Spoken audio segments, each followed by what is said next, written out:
La vie ici-bas est une épreuve qui consiste à déterminer si les gens utiliseront correctement les bienfaits qui leur ont été accordés, conformément aux enseignements de l'islam. Chapitre 67 Al-Mulk, verset 2. Celui qui a créé la mort et la vie pour vous éprouver, et savoir lequel de vous est le meilleur en action. Et chapitre 3 Ali Imran, verset 14. Ce qui embellit les hommes, c'est l'amour de ce qu'ils désirent. Des femmes et des fils, des sommes considérables d'or et d'argent, des chevaux de marque, du bétail et des terres cultivées. Celui qui comprend cette épreuve s'efforcera donc d'utiliser correctement les bénédictions qui lui ont été accordées, conformément aux enseignements de l'islam, afin d'atteindre la paix de l'esprit dans les deux mondes. En effet, cette attitude lui permettra d'atteindre un état mental et physique équilibré et de placer correctement tout et chacun mentionné au verset 14 dans sa vie, tout en se préparant adéquatement à rendre des comptes au jour du jugement. Cette attitude conduit donc à la paix de l'esprit dans les deux mondes. Chapitre 16 en Al, verset 97. Quiconque, homme ou femme, fait une bonne œuvre tout en étant croyant, nous lui ferons vivre une bonne vie, et nous lui donnerons certes sa récompense dans l'au-delà selon les meilleures de ses œuvres. Il est important de noter qu'Allah, le Très-Haut, étant le seul à connaître toutes choses, peut seul fournir le meilleur code de conduite pour parvenir à ce résultat. Tous les codes de conduite et modes de vie créés par l'homme n'atteindront jamais ce résultat, faute de connaissances et d'expérience, de vision à court terme et de préjugés. Quiconque adopte un mode de vie différent de l'islam fera inévitablement un mauvais usage des bienfaits qui lui ont été accordés, égarera tout et chacun dans sa vie, et ne se préparera pas adéquatement à sa responsabilité au jour du jugement. Cela le conduira à une vie pleine de stress, de difficultés et de troubles, même s'il profite de moments de divertissement et de luxe. Chapitre 9 At-Taba, verset 82. Qu'ils rient donc un peu, et pleurent beaucoup en récompense de ce qu'ils ont gagné.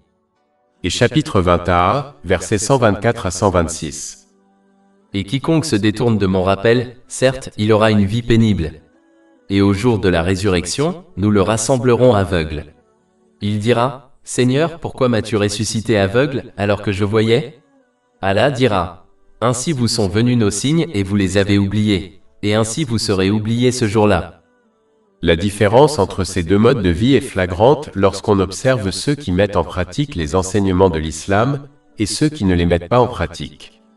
Il est donc essentiel d'accepter et de mettre en pratique les enseignements de l'islam pour son propre bien, même si cela contredit ses désirs. Il doit se comporter en patient sage qui accepte et suit les conseils de son médecin, sachant que c'est le mieux pour lui, même s'il lui est prescrit des médicaments amers et un régime alimentaire strict.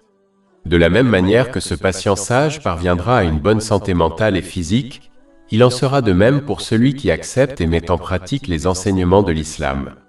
Même si, dans la plupart des cas, les patients ne comprennent pas la science des médicaments qui leur sont prescrits et font donc aveuglément confiance à leur médecin, Allah, le Très-Haut, invite chacun à réfléchir aux enseignements de l'islam afin d'en apprécier les effets positifs sur sa vie. Il n'attend pas des gens une confiance aveugle en les enseignements de l'islam, mais il souhaite qu'ils reconnaissent leur véracité grâce à ces preuves évidentes. Mais cela exige une approche impartiale et ouverte des enseignements de l'islam. Chapitre 12 Yusuf, verset 108. Dis, voici mon chemin, j'appelle à Allah avec discernement, moi et ceux qui me suivent. De plus, comme Allah, l'exalté, est le seul maître des cœurs spirituels des gens, la demeure de la paix intérieure, il décide seul qui l'obtient et qui l'ignore. Chapitre 53 en Naïm, verset 43. Et c'est lui qui fait rire et pleurer. Par conséquent, celui qui désire atteindre la paix de l'esprit et la réussite dans les deux mondes doit utiliser correctement les bienfaits qui lui ont été accordés, comme le précise le Saint-Coran et les hadiths du Saint-Prophète Muhammad, paix et bénédiction d'Allah sur lui. C'est le résultat de la crainte d'Allah, le Très-Haut, et de la crainte de sa responsabilité dans l'au-delà. Il est important de noter que parvenir à cette paix de l'esprit dans les deux mondes n'a rien à voir avec la possession de nombreux biens matériels, mais plutôt avec la manière dont on utilise les biens qui lui ont été accordés, même s'ils ne sont que peu nombreux. Chapitre 3 Ali Imran, versets 14 à 15. L'amour de ce qu'il désire est une grâce pour les gens. Des femmes et des fils, des sommes considérables en or et en argent, des chevaux de belle facture, du bétail et des terres cultivées.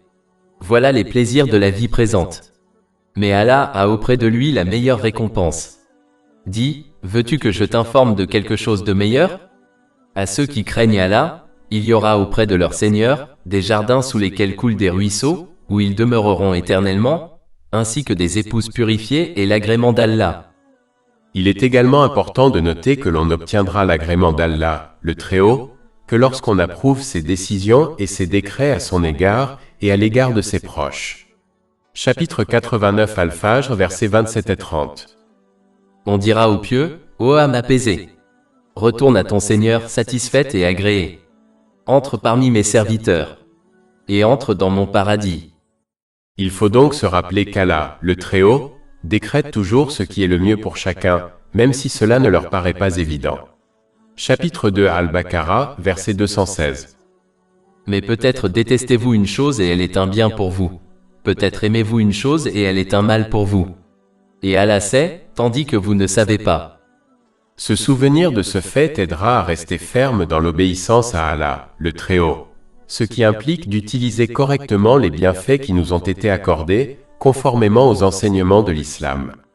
Adopter cette attitude, dans les moments de facilité comme dans les moments difficiles, fait également partie des épreuves de la vie en ce monde. Chapitre 3 Ali Imran, versets 14 à 15. L'amour de ce qu'ils désirent est une grâce pour les gens. Des femmes et des fils, des sommes considérables en or et en argent, des chevaux de belle facture, du bétail et des terres cultivées. Voilà les plaisirs de la vie présente. Mais Allah a auprès de lui la meilleure récompense. Dis, veux-tu que je t'informe de quelque chose de meilleur? À ceux qui craignent Allah, il y aura auprès de leur Seigneur des jardins sous lesquels coulent des ruisseaux, où ils demeureront éternellement, ainsi que des épouses purifiées et l'agrément d'Allah. Ces choses ont été embellies aux yeux des gens par différentes sources. Allah, le Très-Haut, les embellit d'une manière qui encourage les gens à les utiliser correctement afin d'atteindre la paix de l'esprit dans les deux mondes. Par exemple, le sexe opposé a été embelli pour les gens, tout comme la procréation, afin que les gens obtiennent ces biens par des moyens licites et gèrent et élèvent correctement leur famille, devenant ainsi une source de biens pour eux dans les deux mondes. Chapitre 25 Al-Furqan, verset 74. Et ceux qui disent, notre Seigneur, accorde-nous parmi nos épouses et notre descendance, une consolation pour nos yeux. Les choses mentionnées dans les versets principaux ont également été embellies par d'autres sources, telles que le diable, la société, les réseaux sociaux, la mode et la culture. Mais dans ces cas, ce processus d'embellissement encourage les gens à acquérir ces choses par des moyens illicites, ce qui devient source de stress et de difficultés pour l'individu dans les deux mondes. Par conséquent, il est essentiel d'aborder les choses mentionnées dans les versets principaux conformément aux enseignements de l'islam, afin qu'elles deviennent une source de réconfort et de paix pour chacun dans les deux mondes. Il faut se rappeler que, qu'on choisisse ou non de passer l'épreuve de la vie ici-bas, on sera tenu responsable de son choix dans les deux mondes, car nul ne peut échapper à la connaissance et au contrôle d'Allah, l'exalté. Chapitre 3 Ali Imran, verset 15. Et Allah voit bien ses serviteurs. Être tenu responsable dans l'au-delà est évident, tandis que l'être dans ce monde est souvent subtil. Celui qui abuse des bienfaits reçus constatera que les biens matériels obtenus en désobéissant à Allah, le Très-Haut, deviendront une source de stress, de misère et de problèmes dans les deux mondes, même s'ils bénéficient de moments de divertissement. Ce résultat est flagrant lorsqu'on observe les riches et la façon dont ils sont submergés par des troubles mentaux tels que la dépression, la toxicomanie et des tendances suicidaires, malgré leur luxe matériel. Allah, le Très-Haut, mentionne ensuite les caractéristiques de ceux qui s'efforcent de surmonter l'épreuve de la vie présente, afin que les musulmans adoptent leur attitude et leur comportement. Chapitre 3 Ali Imran, verset 16. Ceux qui disent, notre Seigneur, nous croyons vraiment. Pardonne-nous donc nos péchés, et préserve-nous du châtiment du feu. Comme indiqué précédemment, adopter la bonne attitude dans la vie est une démarche pratique qui implique d'utiliser correctement les bienfaits reçus, conformément aux enseignements de l'islam. Par conséquent, la croyance mentionnée dans ce verset souligne l'importance de traduire sa profession de foi verbale en actes. Le verset suivant le confirme encore. Ne pas le faire n'est qu'un vœu pieux, sans valeur en islam. Vouloir, c'est persister dans la désobéissance à Allah le Très-Haut, c'est-à-dire faire un mauvais usage des bienfaits reçus, tout en espérant miséricorde, protection et pardon dans les deux mondes. En revanche, espérer en Allah le Très-Haut, c'est lui obéir sincèrement et se repentir sincèrement chaque fois que l'on commet un péché, puis espérer sa miséricorde, sa protection et son pardon dans les deux mondes. La différence entre espoir et vœu pieux a été expliquée de cette manière dans un hadith retrouvé dans Jami at-Tirmidhi, numéro 2459. En général, un repentir sincère implique un sentiment de culpabilité, la recherche du pardon d'Allah, le Très-Haut, et de toute personne lésée, à condition que cela n'entraîne pas de nouveaux problèmes. Il faut promettre sincèrement de ne plus commettre le même péché ou un péché similaire, et de réparer tout droit violé envers Allah, le Très-Haut, et les autres. Il est important de se rappeler que la foi est une plante qui a besoin d'actes d'obéissance pour s'épanouir. Tout comme une plante privée de nourriture, comme la lumière du soleil, ne s'épanouira pas et finira par mourir, la foi d'une personne ne s'épanouira pas et sera en danger de mort si elle n'est pas nourrie par des actes d'obéissance. Certains de ces actes d'obéissance sont mentionnés dans le verset suivant. Chapitre 3 Ali Imran, verset 17. Le patient. La patience consiste à éviter de se plaindre de ses difficultés, que ce soit par ses actes ou ses paroles, et à maintenir une obéissance sincère à Allah, le Très-Haut, tout au long de l'épreuve. Cette obéissance implique d'utiliser les bienfaits reçus de manière à lui plaire, comme le précisent le Saint-Coran et les hadiths du Saint-Prophète Mohammed, paix et bénédiction d'Allah sur lui. La base de la patience réside dans l'apprentissage et la mise en pratique de la connaissance islamique.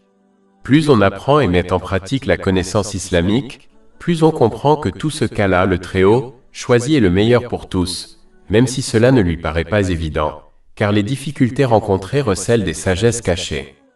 Par exemple, de nombreux événements de ce genre sont évoqués dans les enseignements islamiques, comme l'histoire du saint prophète Joseph, paix et bénédiction d'Allah sur lui, séparé de ses parents par ses frères alors qu'il était encore jeune, abandonné dans un puits sombre et profond, vendu comme esclave et injustement jeté en prison. Mais chacun de ces événements lui permit d'apprendre certaines leçons qui le préparèrent à sauver la population égyptienne d'une grande famine. S'il n'avait pas enduré les difficultés auxquelles il était confronté, il n'aurait pas été en mesure de sauver des millions de vies. Chapitre 2 Al-Baqarah, verset 216. Mais peut-être détestez-vous une chose et elle est un bien pour vous. Peut-être aimez-vous une chose et elle est un mal pour vous. Et Allah sait, tandis que vous ne savez pas. Croire en ses sagesses et par conséquent, demeurer fidèle à Allah le Très-Haut, fait partie intégrante de la foi. Il est facile de croire en Allah, le Très-Haut, et de le louer dans les moments de facilité, mais la véritable épreuve survient lorsque l'on rencontre des difficultés et que l'on continue à lui obéir et à le louer. L'étude des enseignements islamiques permet également de comparer ces difficultés à celles d'autres personnes, plus aimées d'Allah, le Très-Haut, et qui ont enduré de plus grandes difficultés. Cette comparaison permet de minimiser ses propres difficultés, ce qui favorise la patience. On peut également y parvenir en observant d'autres personnes de sa même époque, confrontées à des difficultés plus grandes. Les enseignements islamiques permettent également de comprendre l'importance du destin et l'inéluctabilité de chaque événement de la vie, qu'il soit facile ou difficile. Se plaindre de quelque chose d'inévitable et d'inéluctable ne mènera à rien. On ne ferait que perdre les innombrables récompenses qu'on pourrait obtenir en patientant face à l'inévitable difficulté à laquelle on est destiné. Chapitre 39 Az-Zumar, verset 10. Le patient recevra sa récompense sans compte, c'est-à-dire sans limite. Une personne a donc le choix entre affronter un événement inévitable avec patience et obtenir une récompense inestimable, ou affronter un événement inévitable avec impatience et perdre la récompense qu'elle aurait dû obtenir. Dans les deux cas, elle y fera face et il est donc logique d'en tirer profit dans les deux cas. Chapitre 57 d'Al-Hadid, versets 22 à 23. Aucun malheur ne frappe la terre ni vous-même, sans qu'il ne soit consigné avant que nous ne le créions. Cela est certes facile pour Allah, afin que vous ne désespériez pas de ce qui vous a échappé. L'étude des enseignements islamiques permet également de comprendre que les désirs de ce monde ne sont pas forcément les meilleurs pour soi. Chapitre 2 Al-Baqarah, verset 216. Mais peut-être détestez-vous une chose et elle est un bien pour vous. Peut-être aimez-vous une chose et elle est un mal pour vous. Et Allah sait, tandis que vous ne savez pas. Chacun a de nombreux exemples de cette vérité dans sa vie. Il y a beaucoup de choses qu'une personne désire, croyant que c'est son bien, mais qui deviennent une source de stress. Et il y a beaucoup de choses qu'elle déteste, croyant que c'est mauvais pour elle, mais qui deviennent une source de bien. Celui qui comprend cela sera moins impatient face à des situations contraires à ses désirs, car il comprend que faire face à la situation est ce qu'il y a de mieux pour lui, même si cela ne lui paraît pas évident. De plus, tout comme l'or est purifié par la chaleur, de même, l'homme acquiert de la force mentale en affrontant les difficultés. Ceux qui sont habitués à une vie facile connaissent souvent des crises de nerfs face à des difficultés, même mineures, comme les problèmes conjugaux. Par l'épreuve, Allah, le Très-Haut, fortifie l'état mental du musulman afin qu'il puisse affronter les difficultés futures avec aisance. Comme l'enseigne l'islam, la patience est de mise en toutes circonstances, même dans les moments de facilité. Dans ces moments, il est essentiel de faire preuve de patience afin d'éviter de faire un mauvais usage des bienfaits qui nous ont été accordés, comme une bonne santé ou une augmentation de salaire. Il existe de nombreuses autres sagesses pour affronter les difficultés de ce monde, abordées dans les enseignements islamiques. Il est donc essentiel pour les musulmans de les étudier, de les apprendre et de les mettre en pratique, afin de faire preuve de patience en toute situation et d'obtenir une récompense infinie dans les deux mondes. Il faut rester patient en toutes circonstances, tout comme un patient sage accepte et suit les conseils de son médecin, sachant que c'est le mieux pour lui, malgré les médicaments amers qui lui sont prescrits et un régime alimentaire strict. La patience ne signifie pas l'inaction. Elle consiste à gérer la situation et à tenter de la corriger conformément aux enseignements de l'islam. Par exemple, une femme victime de violences conjugales devrait prendre des mesures pour se protéger et protéger ses enfants, par exemple, en se séparant de son mari. Un tel comportement ne contredit pas la patience, tandis que l'inaction n'a rien à voir avec la patience ni avec l'islam. De même, manifester ses émotions, comme pleurer, ne contredit en rien la patience. Le saint prophète Jacob, sur lui la paix et le salut, a tant pleuré de chagrin qu'il en est devenu aveugle, sans pour autant être critiqué par Allah l'exalté. Chapitre 12 Youssouf, verset 84. Et il se détourna d'eux et dit, « Oh, ma tristesse à cause de Joseph !» Et ses yeux devinrent blancs de chagrin, car il était de cela un oppresseur. Il existe de nombreux exemples où le saint prophète Muhammad, paix et bénédiction d'Allah sur lui, a pleuré suite à une situation douloureuse comme la mort de son fils Ibrahim, qu'Allah l'agrée. Ce fait est évoqué dans un hadith extrait du Sunan Abu Daoud, numéro 3126. Désobéir à Allah, le Très-Haut, par ses paroles et ses actes, est contraire à la patience. Toute autre attitude est acceptable et fait partie de la nature humaine, comme pleurer et se sentir triste. Il est important de noter qu'il faut faire preuve de patience dès le début d'une difficulté et jusqu'à la fin de ce monde. Ceci est indiqué dans un hadith du Sahih Bukhari, numéro 1302. Faire preuve de patience après un certain temps n'est pas de la véritable patience, mais simplement de l'acceptation, une attitude naturelle chez chacun. Un musulman doit faire preuve de patience dès le début d'une difficulté, en maîtrisant ses paroles et ses actes, afin de ne pas montrer de signes d'impatience et de maintenir cette attitude jusqu'à sa fin, car on peut facilement perdre la récompense de la patience en manifestant de l'impatience par la suite. Chapitre 3 Ali Imran, verset 17. Le patient le vrai? Les véridiques sont ceux qui adoptent la sincérité dans leurs intentions, leurs paroles et leurs actes. La sincérité dans l'intention implique d'agir uniquement pour Allah, le Très-Haut. Quiconque accomplit de bonnes actions pour toute autre raison ne recevra aucune récompense d'Allah, le Très-Haut. Ceci est mis en garde dans un hadith retrouvé dans Jami at-Tirmidhi, numéro 3154.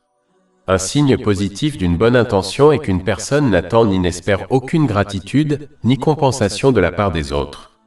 La sincérité dans la parole implique de dire du bien ou de se taire. La parole peut être divisée en 3 catégories. La première est la mauvaise parole, qu'il faut éviter à tout prix. La deuxième est la bonne parole, qu'il faut prononcer au moment opportun. La dernière catégorie est la parole vaine. Ce type de parole n'est considéré ni comme un péché ni comme une bonne action, mais comme il conduit à la mauvaise parole, il est préférable de l'éviter également. De plus, la parole vaine sera une source de regret pour quiconque le jour du jugement, lorsqu'il constatera les occasions et le temps perdu en paroles vaines. Par conséquent, un musulman doit soit dire le bien, soit se taire. Ceci est recommandé dans un hadith du Sahih Muslim, numéro 176. La sincérité dans les actes implique d'utiliser correctement les bénédictions qui nous ont été accordées, comme le précise le Saint-Coran et les hadiths du Saint-Prophète Muhammad, paix et bénédiction d'Allah sur lui. Celui qui incarne ces aspects de la sincérité sera considéré par Allah, l'Exalté, comme un grand véridique.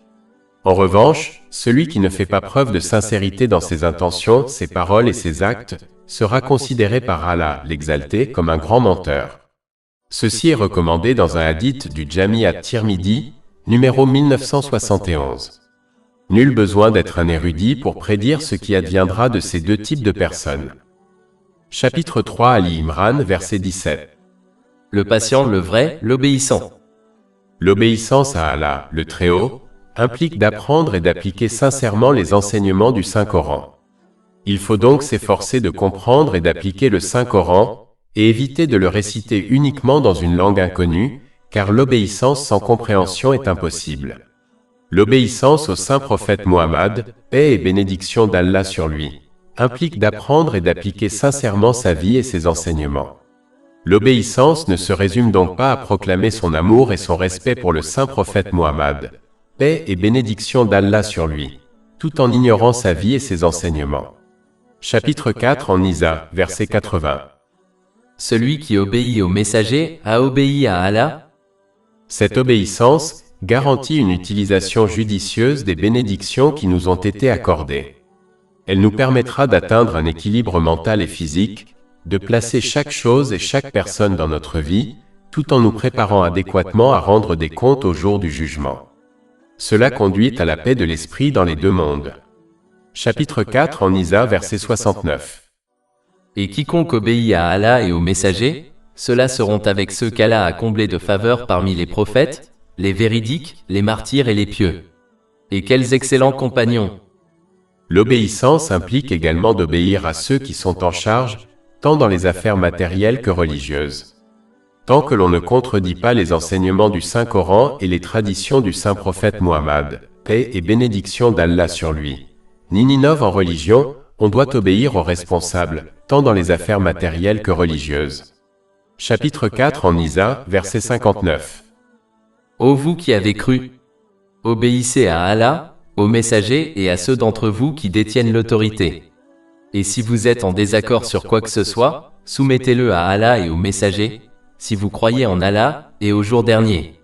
C'est la meilleure voie et la meilleure issue. Chapitre 3 Ali Imran, verset 17. Les patients, les véridiques, les obéissants, ceux qui dépensent dans le sentier d'Allah. Cette dépense implique d'utiliser correctement les bénédictions qui nous ont été accordées, conformément aux enseignements islamiques. Comme indiqué précédemment, cela garantit la paix de l'esprit grâce à un état mental et physique équilibré, et en plaçant correctement chaque personne et chaque chose dans notre vie, tout en se préparant adéquatement à rendre des comptes au jour du jugement. Chapitre 16 en Al, verset 97. Quiconque, homme ou femme, fait une bonne œuvre tout en étant croyant, nous lui ferons vivre une bonne vie, et nous lui donnerons certes sa récompense dans l'au-delà selon les meilleures de ses œuvres. Il faut donc, pour son propre bien, utiliser les bienfaits qui lui ont été accordés correctement, conformément aux enseignements de l'islam, même si cela contredit ses désirs.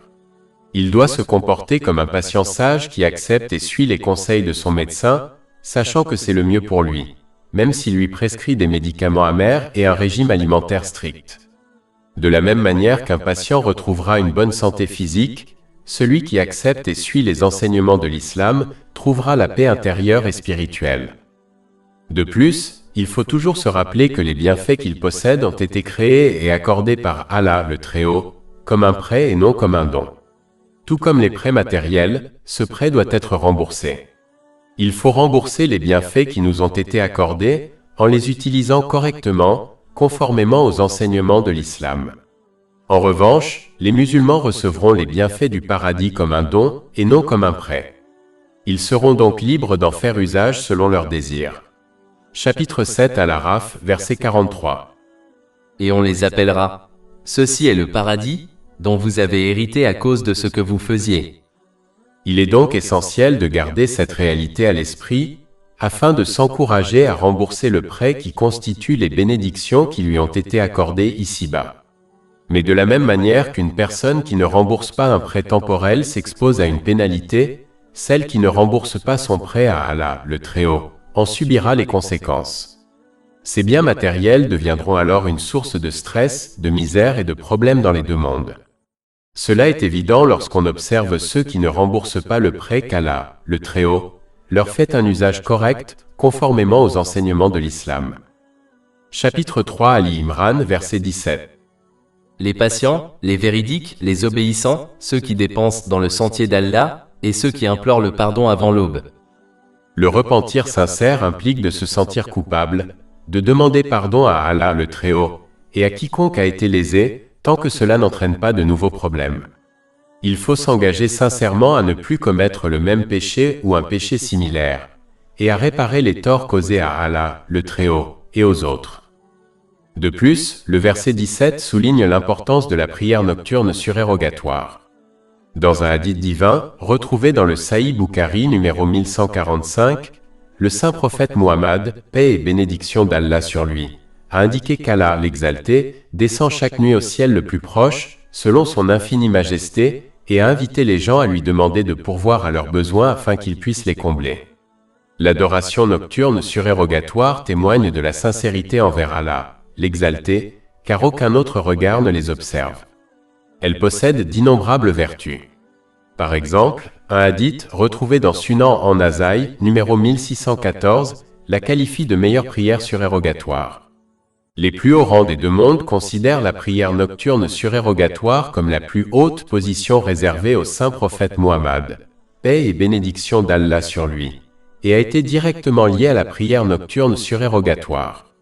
Chapitre 17 Al-Isra, verset 79. Et priez avec elle, c'est-à-dire la récitation du Coran, pendant une partie de la nuit, comme un rite additionnel pour vous. Il est attendu que votre Seigneur vous ressuscite à une station louée. Les bonnes invocations nocturnes sont également acceptées. Ceci est recommandé dans un hadith retrouvé dans Jami at-Tirmidhi, numéro 3499.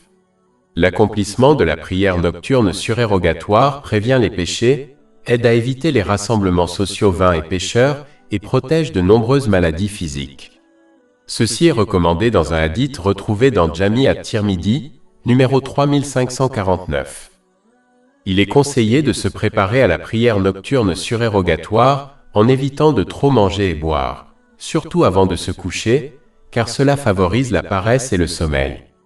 Il est également conseillé d'éviter toute activité physique intense et inutile pendant la journée. Une courte sieste peut y contribuer. Enfin, il est conseillé d'éviter les péchés et de s'efforcer d'obéir à Allah, le Très-Haut, en utilisant correctement les bénédictions qui lui ont été accordées, conformément aux enseignements islamiques. Les personnes obéissantes trouveront ainsi plus facile d'accomplir la prière nocturne surérogatoire. En conclusion, le Saint-Coran précise que chacun doit appuyer sa profession de foi verbale par des actes concrets afin d'atteindre la paix de l'esprit dans les deux mondes. Cela implique d'utiliser correctement les bienfaits qui nous ont été accordés, conformément aux enseignements de l'islam. Par conséquent, il ne faut pas se préoccuper d'accumuler davantage de biens matériels, mais plutôt d'utiliser correctement ce qui nous a été accordé afin d'atteindre la paix de l'esprit dans les deux mondes. Car la paix de l'esprit réside dans la manière d'utiliser les bienfaits matériels, et non dans la possession de nombreux biens matériels. Chapitre 3 Ali Imran, verset 14. L'amour de ce qu'ils désirent est une grâce pour les gens. Femmes et enfants, grande quantité d'or et d'argent, chevaux de marque, bétail et terres cultivées. Voilà les plaisirs de la vie présente. Mais Allah a auprès de lui la meilleure récompense. Plus de 500 livres électroniques, livres audio, infographies, podcasts et blogs gratuits disponibles sur notre site web www.chekpod.com.